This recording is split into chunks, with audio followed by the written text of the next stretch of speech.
Hello, faith leaders, and welcome to Breaktime. Today we're in Psalm 14:7 that says, "Oh, that salvation for Israel would come out of Zion. When the Lord restores his people, let Jacob rejoice and Israel be glad." This is how he ends this beautiful psalm, talking about salvation. And nothing excites me more and shouldn't excite us more is when the foolish person that he began this passage with is awakened to see that salvation is for them, and that Christ is the way to salvation. He said, "I am the way, the truth, and the life. No one comes to me except, no one comes to the Father except through Jesus Christ."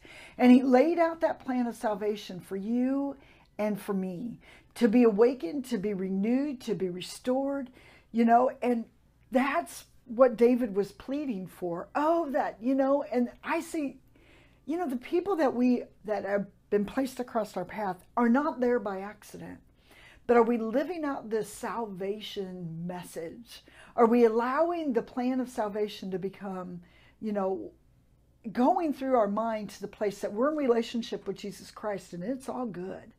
But has it become to the place where it's so safe that sharing the gospel is too dangerous for you because you're maybe too concerned, maybe I'm too concerned of what other people are really going to say if I start laying out this plan that God has for other people's lives?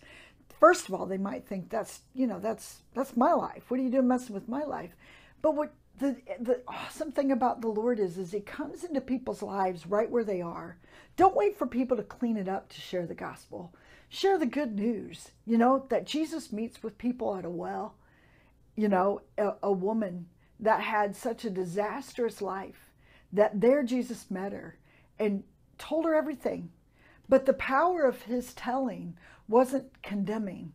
The power of his telling restored her, brought her hope, brought her life with Jesus Christ. That's what we do with people. We offer them this water that lives forever, and that the Lord wants to just introduce himself to people all over the place. But sometimes we're too scared of the introduction because what about if they don't? What about if they don't like me anymore? Who cares? What about if they think I'm weird? Who cares?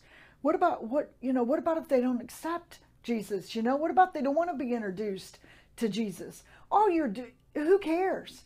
Your role is to be obedient and leave the results in the hands of God. My role is to be obedient and to open my mouth and talk about this awesome relationship that I found, that now I just want to make this relationship known to you. This relationship has completely changed my life. He's taken the old Sabra, and when my husband and I talk about the old Sabra anymore, we don't even know who that person is. She'll bring up the old Sabra. She's gone. And so, but we have this new Sabra because of this living relationship with the Savior. See how easy that is? And the difference that he has made in my life has been remarkable. And here it is. I want to tell you about it. See how easy that is?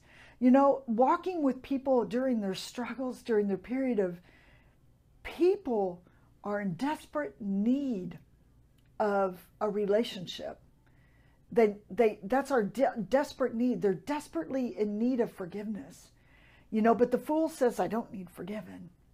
But God has placed people across your path that I know that are ready to hear the relationship that you have with Jesus Christ. But are you sharing it? Are you just safe?